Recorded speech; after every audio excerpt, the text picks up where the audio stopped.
Hi friends, வணக்கம். இன்றைக்கி நம்ம வீடியோவில் ரொம்பவே புதுவிதமான ஒரு ரெசிபி தான் செய்ய போகிறோம்.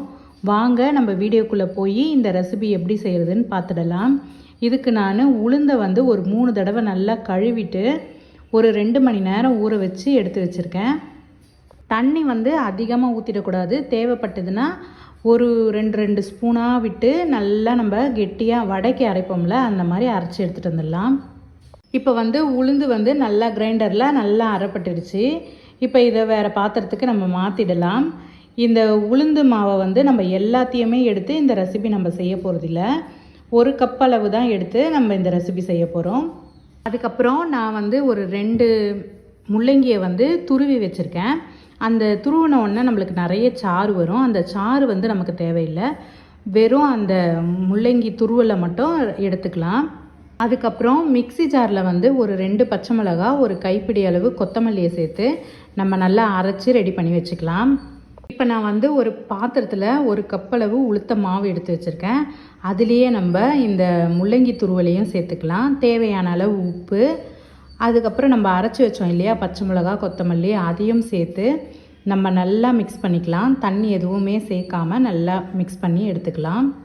முள்ளங்கியில் இருந்த ஜூஸை நீங்கள் வேஸ்ட் பண்ண வேணான்னு நினச்சிங்கன்னா, உளுந்து அரைக்கும் போது நம்ம கொஞ்சம் தண்ணி விடுவோம் இல்லையா, அதுக்கு பதிலாக இந்த முள்ளங்கியோட ஜூஸை கொஞ்சம் கொஞ்சமாக விட்டு நீங்கள் அரைச்சி எடுத்துக்கலாம். இப்போ நான் எல்லாத்தையும் போட்டு நல்லா மிக்ஸ் பண்ணிட்டேன். இப்போ நம்ம உடனே நம்ம செஞ்சிடணும், லேட் பண்ணக்கூடாது.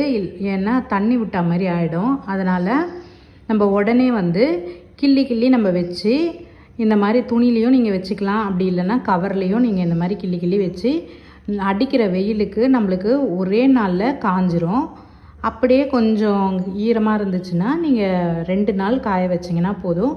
முடுன்னு அப்பளம் மாதிரி சூப்பராக காஞ்சிரும். இது நல்லா காஞ்ச உடனே நீங்கள் டப்பாவில் ஸ்டோர் பண்ணி வச்சுக்கலாம். இதை நம்ம ஆனால் அப்பளம் மாதிரி பொரிக்க போகிறது கிடையாது. வாங்க என்ன பண்ணலான்னு பார்க்கலாம். நான் ஸ்டவ்வை பற்ற வச்சு ஒரு கடாயை வச்சுட்டு கொஞ்சமாக எண்ணெய் ஊற்றிக்கிறேன். எண்ணெய் சூடானதும் ஒரு 1/2 ஸ்பூன் அளவு கடுகு, 1/2 ஸ்பூன் அளவு வெந்தயம் சேர்த்துக்கிறேன். இது 2 பொரிஞ்ச உடனே ஒரு 2 வெங்காயம், ஒரு தக்காளி, ஒரு 10 பல்லு பூண்டு, ஒரு கொத்து கருவேப்பிலை, இது எல்லாத்தையுமே ஒன்றா சேர்த்து நம்ம நல்லா வதக்கிக்கலாம். இந்த குழம்பு செம்ம டேஸ்ட்டாக சூப்பராக இருக்கும். சுட சுட சாதத்தில் போட்டு சாப்பிட்டிங்கன்னா அட்டகாசமாக இருக்கும். இப்போ இது நல்லா வதங்கி வந்தோடனே நான் ஒரு எலுமிச்சப்பழம் சைஸ் அளவு புளியை எடுத்து ஒரு டம்ளர் தண்ணியில் ஊற வச்சுருக்கேன். இதை நம்ம நல்லா கரைச்சி வெடிகட்டி எடுத்து வச்சுக்கலாம். இதுலேயே நம்ம தேவையான அளவு மிளகாத்தூள், மஞ்சத்தூள், உப்பு எல்லாத்தையும் சேர்த்து நல்லா மிக்ஸ் பண்ணிவிட்டு இந்த வெங்காயம் தக்காளிலாம் நல்லா வதங்கினோடனே இந்த புளி தண்ணியை நம்ம ஊற்றிக்கலாம். இப்போ வெங்காயம் தக்காளி நல்லாவே வதங்கிடுச்சு. இப்போ இந்த புளி தண்ணியை ஊற்றிட்டு நம்ம குழம்புக்கு தேவையான இன்னும் கொஞ்சம் தண்ணியும் நம்ம சேர்த்து நல்லா மிக்ஸ் பண்ணிவிட்டு இதை ஒரு நல்லா கொதிக்க விடலாம். இப்போ குழம்பு நல்லாவே கொதிச்சிடுச்சு.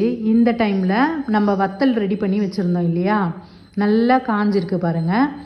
இந்த வத்தலை நம்ம போட்டுட்டு ஒரு 2 நிமிஷம் வேக வச்சு எடுத்திங்கன்னா சூப்பராக இந்த குழம்பு ரெடி ஆகிடும். நீங்கள் எண்ணெயில் இந்த வத்தலை பொரிக்கணும் அந்த மாதிரிலாம் அவசியமே இல்லை. நீங்கள் இந்த மாதிரி வத்தலை ரெடி பண்ணி காய வச்சு எடுத்து வச்சுக்கிட்டிங்கன்னா போதும். காய்கறி இல்லாத டைமில் நம்ம டக்குன்னு காரக்குழம்பை வச்சுட்டு இந்த வத்தலை போட்டு ஒரு 2 நிமிஷம் வேக வச்சு எடுத்து நீங்கள் சுட சுட சாதத்தில் போட்டு சாப்பிட்டிங்கன்னா அருமையாக இருக்கும். நீங்கள் சப்பாத்திக்கு கூட தொட்டு சாப்பிட்லாம்.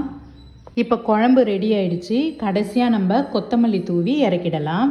இந்த வீடியோ உங்களுக்கு பிடிச்சிருந்தா ஒரு லைக் மட்டும் கொடுத்துருங்க. அடுத்த ஒரு நல்ல வீடியோவில் பார்க்கலாம்.